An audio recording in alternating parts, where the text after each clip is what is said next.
Buenas noches, queridos hermanos.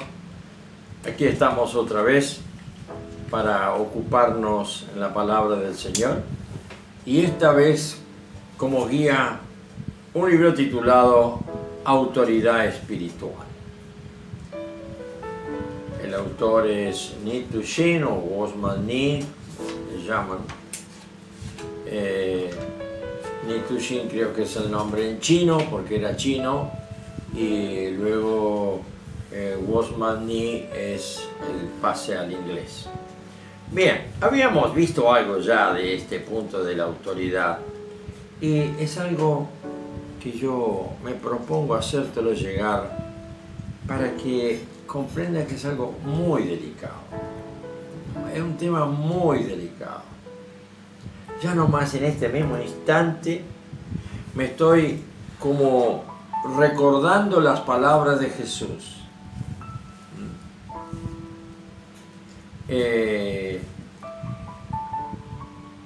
¿Tú tienes autoridad? Tú tienes autoridad. Jesús le reconoció a Pilato la autoridad, pero le subrayó: tienes autoridad porque te ha sido dado de arriba.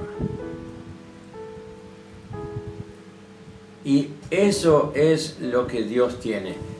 Dios tiene la absoluta autoridad.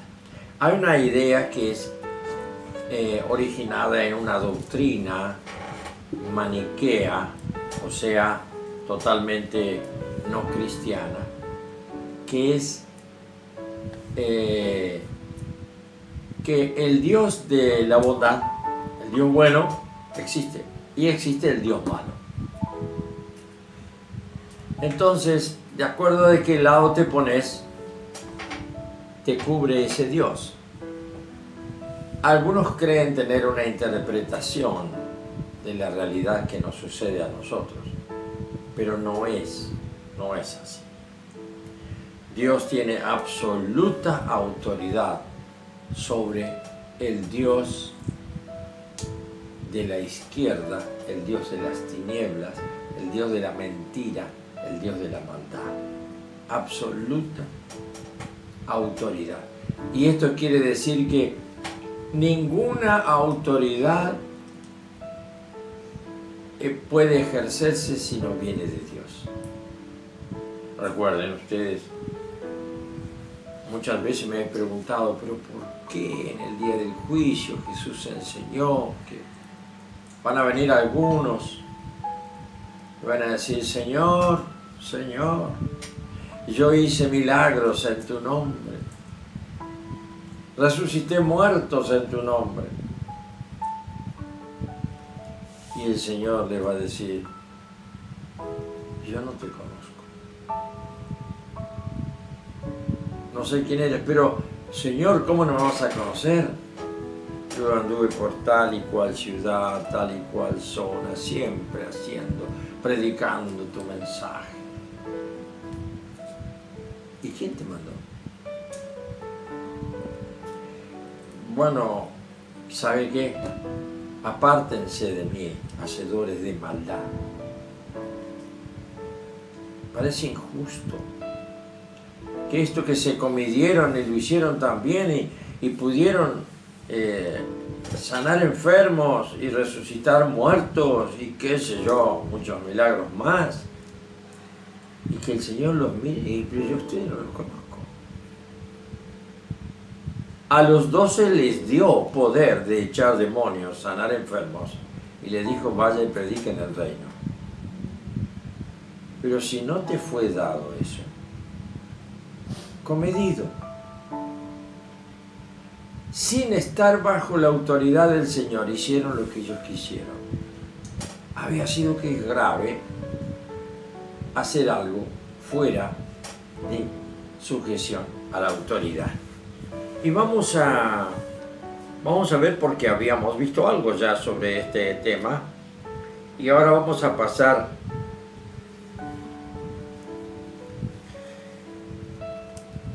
a un título que nos dice así: el trono de Dios se fundamenta en la autoridad con mayúscula. Si hay algo importante que es primario, prioritario, es lo más importante, lo más fuerte en Dios, es su omnipotencia, su autoridad. Y justamente este es el pecado más común en la persona, que enfrenta la autoridad de Dios por cualquier motivo. Un fulano se enojó con su pastor y se rebeló en la iglesia y bueno, le tiró la toalla al pastor. Porque no le gustó algo, porque creyó que él también puede ejercer autoridad.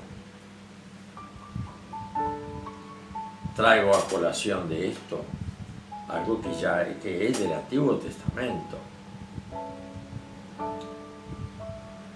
Cuando vino el mensajero a avisarle a David que había matado a su enemigo. ¿Quién era el enemigo de David? Él creyó que se anotaba un poroto gigante a Saúl. Y creo que era Saúl y a Jonatán también. No me acuerdo, eso ya, perdonadme hermanos, pero no me acuerdo el detalle. ¿Cómo fue la reacción de David? Hizo señas y dice, mátalo. Porque se atrevió a enfrentarse con la autoridad de Dios con respecto al ungido de Jehová. Porque era rey, elegido de Jehová. No importa si hizo algo malo, no importa si no es un buen pastor, no importa si, fíjate, si tiene autoridad, no te metas. Está ungido. Hay alguien que lo va a enjuiciar. Hay alguien que tiene un trono delante del cual él va a ir a rendir su vida, sus hechos. Pero no te levantes en juicio desmereciendo la autoridad. El otro punto del Antiguo Testamento.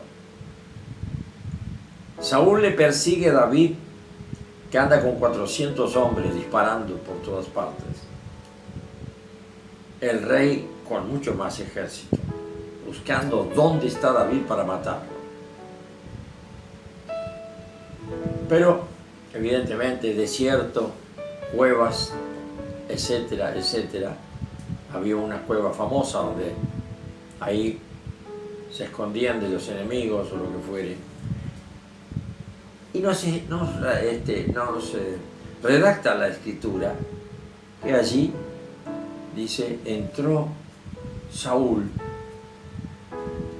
para cubrir sus pies.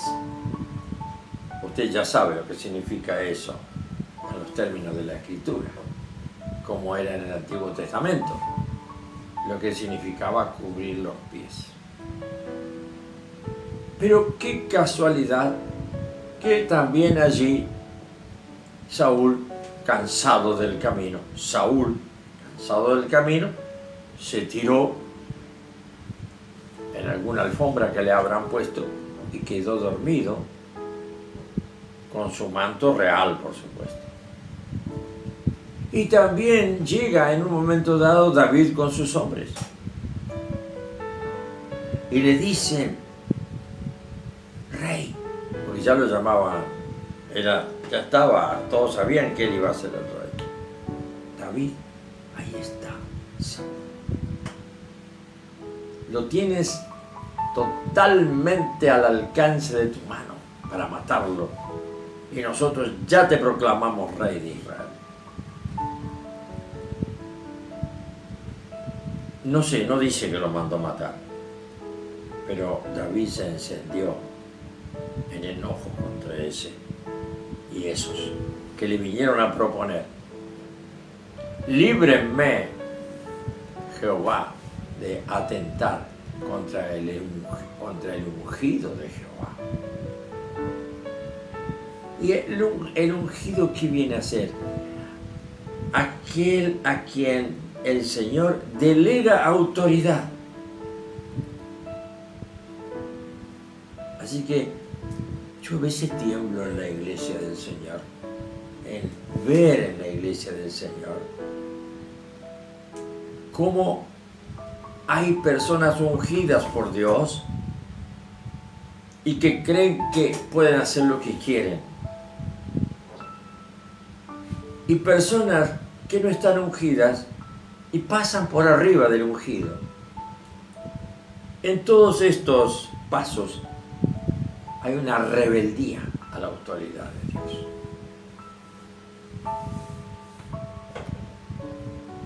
David, ¿qué hizo? Se acercó, sacó su espada, le cortó una punta del manto y se lo mostró de lejos y se fue. Como diciéndole, mirá lo que pude hacer, pero yo no puedo hacerlo. Qué cosa más extraña para nuestro tiempo, hablar del ungido, hablar de la autoridad de alguien que fue ungido por los varones del pueblo de Dios, los hombres que manejan la iglesia, que tienen defectos porque son seres humanos, pero uno tiene que aprender a discernir dónde está el ungido de Jehová, para no chocarse con Dios. Algunos arremeten contra la persona humana, pero cuidado, vas a chocar con Dios. Y el juicio del Señor sobre tu vida va a ser la prepotencia, la soberbia de enfrentar el trono de Dios. Vamos a ver un poquito. Esto es como para darle una especie de iniciación a este tema. El trono de Dios se fundamenta en la autoridad. Los hechos de Dios proceden de su trono y éste se fundamenta en su autoridad. Todas las cosas son creadas por la autoridad de Dios y todas las leyes físicas aún del universo se mantienen por esta misma autoridad. Si Dios perdiera su autoridad, todo se vuelve a la nada. Todo es mantenido por su poder y su autoridad.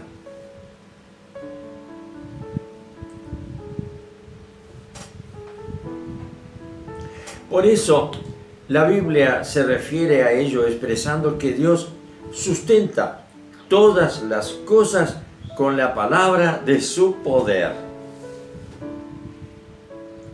Lo que significa que sustenta todas las cosas con la palabra de su autoridad. Porque la autoridad de Dios representa a Dios mismo. Donde está su autoridad, está Dios. Y donde está Dios, está su autoridad. O sea, si nos volvemos a lo que hemos visto en teología, que lo vamos a ver el viernes que viene, vemos que las cualidades de Dios o los atributos de Dios forman parte de la misma esencia de Dios. Dios es autoridad. Y donde te encuentres con la autoridad de cualquier nivel, aún con la autoridad humana, de cualquiera que esté ejerciendo autoridad, tienes que saber que Dios está ahí, actuando. Nosotros los cristianos creemos que el reino de Dios está de la nube para arriba y que acá abajo nosotros podemos hacer lo que queremos. Y que los principios de acá abajo los podemos pasar por alto o ejecutarlos como toda la gente del mundo. Nosotros tenemos principios del reino que los tenemos que conocer los tenemos que incorporar y hacerlos funcionar en nuestra vida. Principios del reino que son totalmente pareciera ajenos a la justicia, a la lógica. Si te hieren en una mejilla, ponele la otra. ¡Epa, Jesús! Yo rajo.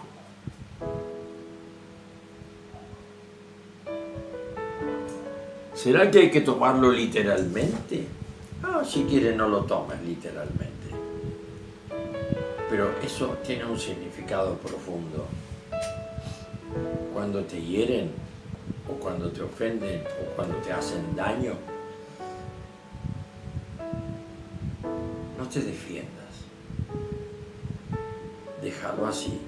Él está viendo. Él permite. Él sabe por qué. Él es autoridad sobre ese.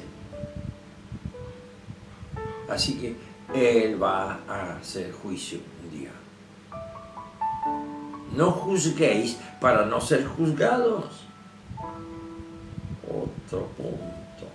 Nosotros vivimos juzgando.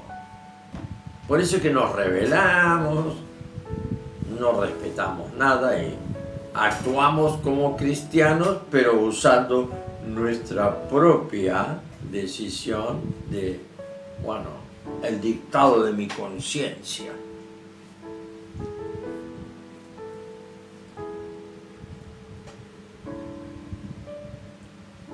El pecado contra el poder es perdonado con más facilidad que el pecado contra la autoridad.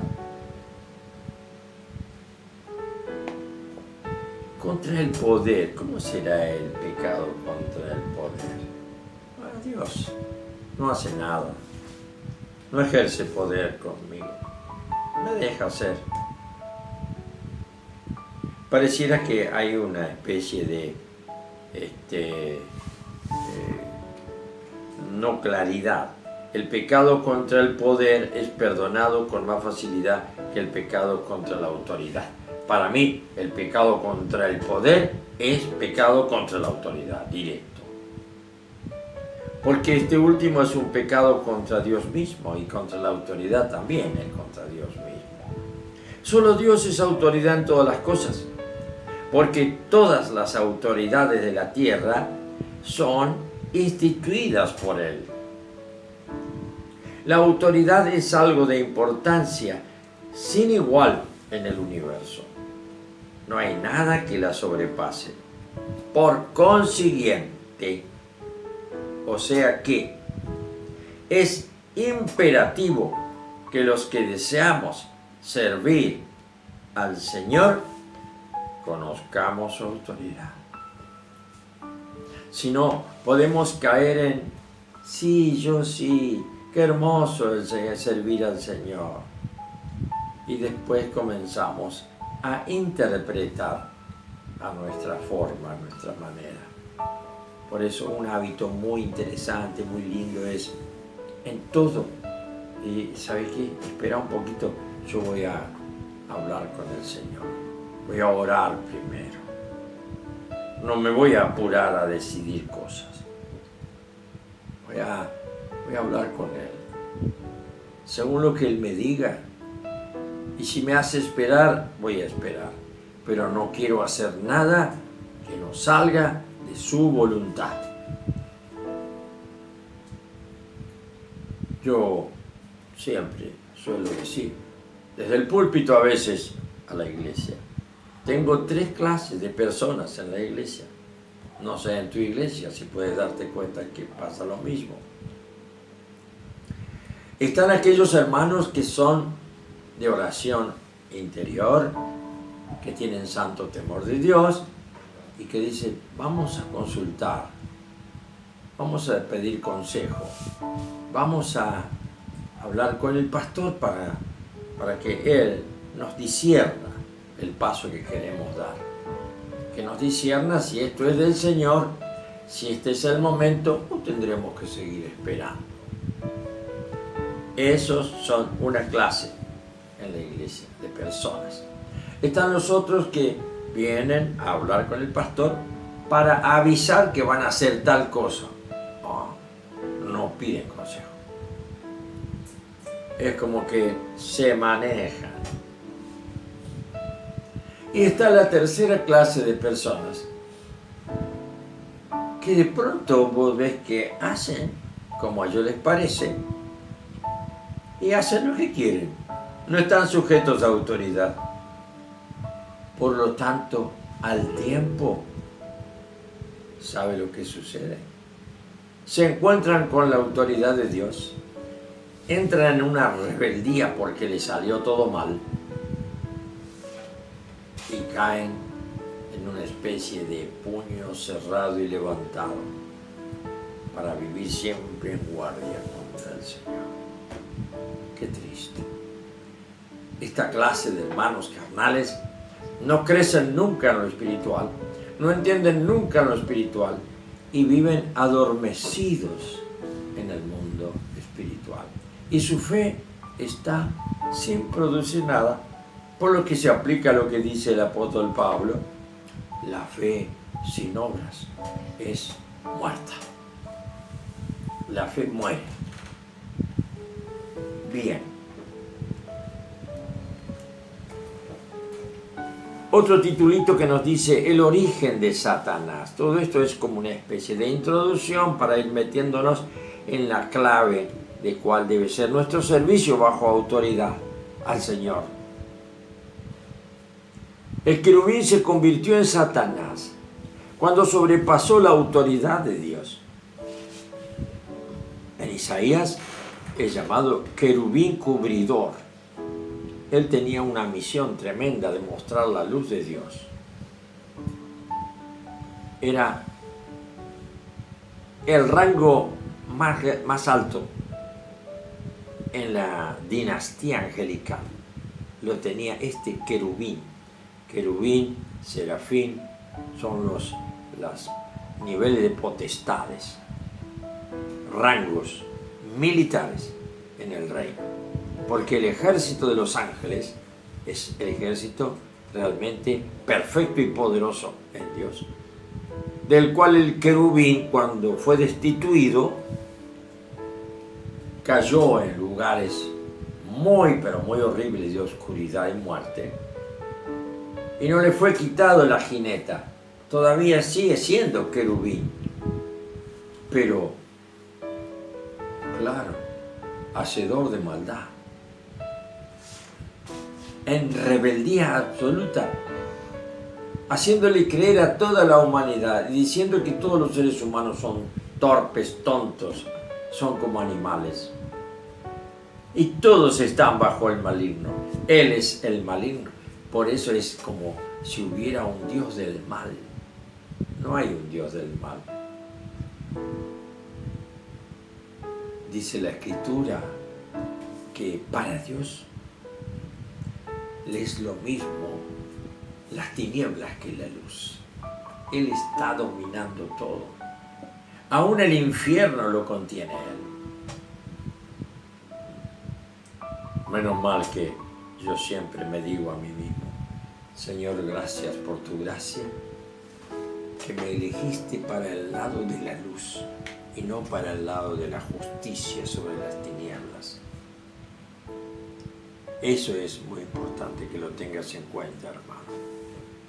Así que este querubín cubridor sobrepasó los límites de la autoridad de Dios, compitiendo con Dios y volviéndose de este modo un adversario directo suyo. La rebelión fue la causa de la caída de Satanás.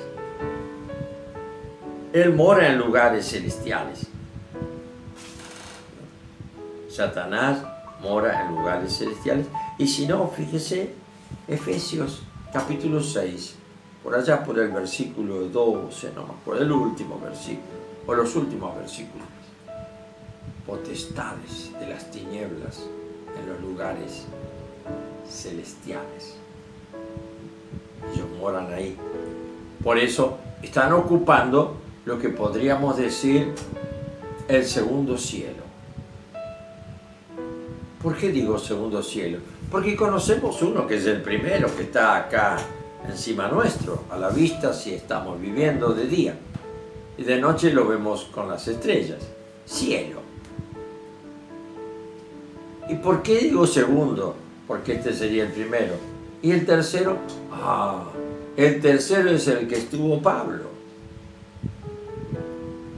Yo conocí un hombre que hace 14 años, no sé si en cuerpo o fuera del cuerpo, que fue llevado y estuvo en el tercer cielo y vio maravillas y cosas inefables que no se pueden explicar. Y el lugar celestial donde moran estos malignos con el querubín a la cabeza, llamado Satanás, que significa el malvado, ¿dónde es? Y le damos el lugar del segundo cielo, primer cielo, segundo cielo, y el tercer cielo es donde está la gloria de Dios y el paraíso. Por eso dice, ¿de dónde viene? De rodear la tierra. ¿Y qué más dice en 1 de Juan? Que todo el mundo, aún los hechos que nos espantan, como por ejemplo hoy haberme enterado que hubo un robo de un bebé en un hospital, en una clínica, todo eso es obra del maligno. La maldad es obra del maligno. No hay orden, el desorden. Él puede vivir, pero todo se le transformó en desorden, que es el precio y el pago de su rebeldía.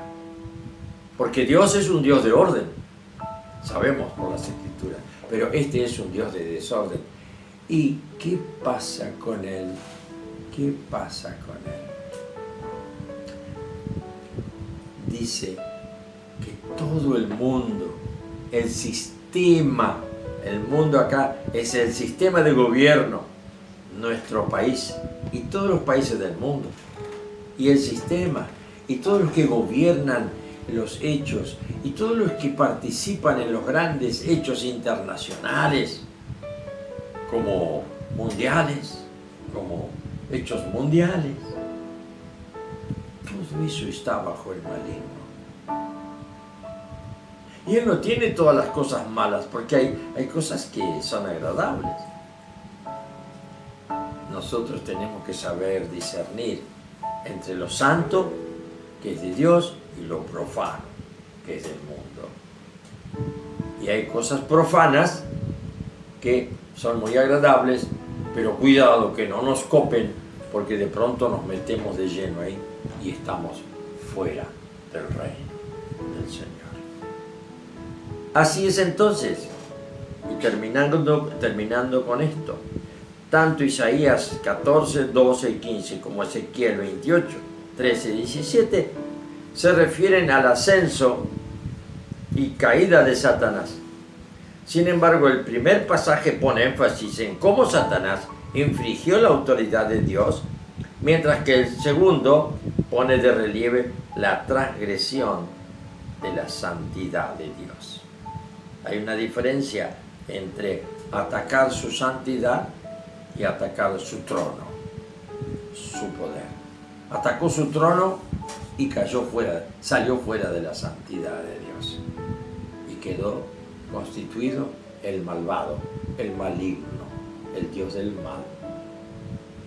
Dejamos acá para continuar la próxima vez sobre el tema de la autoridad, que tenemos que ir viendo con claridad bien cómo tiene que manejarse el creyente bajo la autoridad del Señor.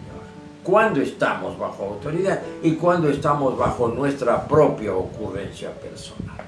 Que el Señor te bendiga en